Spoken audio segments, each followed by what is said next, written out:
Are you a responsible gun owner? Are you a responsible gun owner? Are you a responsible gun owner? Are you a responsible gun owner? Are you a responsible gun owner? Are you a responsible gun owner? The PNP Civil Security Group would like to advise all firearms holders to renew their license to own and possess firearms and firearms registration within 6 months before its expiry date.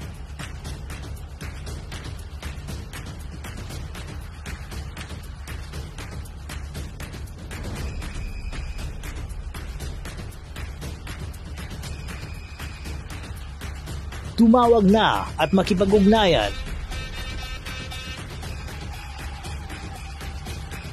Be a responsible gun owner and be a good Filipino citizen.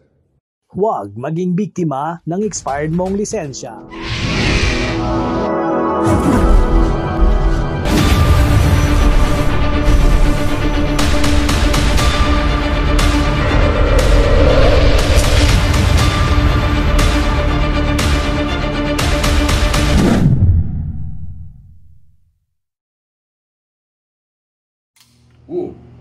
Stock trigger pero masarap kalabitin, ano? So, yan.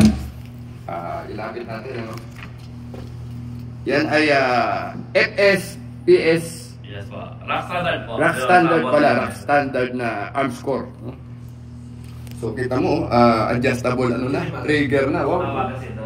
So, tignan natin, no? Magazine natin, sir.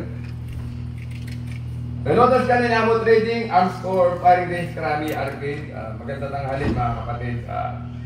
Testingin natin itong kanilang rock standard. Arms core, firing range. Proudly Philippine made po itong ating 1911 nito. Tingnan natin.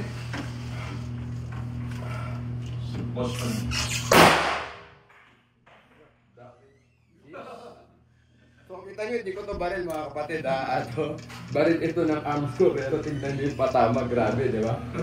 Anyway, tuloy natin. Baka nakachamba lang tayo ron mga kapatid, no? Hindi na siguro chamba yan, no? So verify natin. Ganyan po yung quality na ano, no? Quality talaga. Oo, sobra. Rock standard. Titignan nyo, napakaliit itong ano na to, no? About an inch and a half. 2 inch lang itong ano na to. Nag-snake bite tayo, no? So, again, ibalik mo dyan. So, grabe yung patama, no? So, FS Rock Standard pala. No, nagkadagi ako FS ng FS, no? So, arms to Rock Standard. Sir Noel Somalia, Ma'am Libet Vasquez, ang arms ko, Marikina. Ito po, yung patama nyo ba rin ito, no? Grabe, balik mo din. Grabe, oh. Proudly Philippine made, no?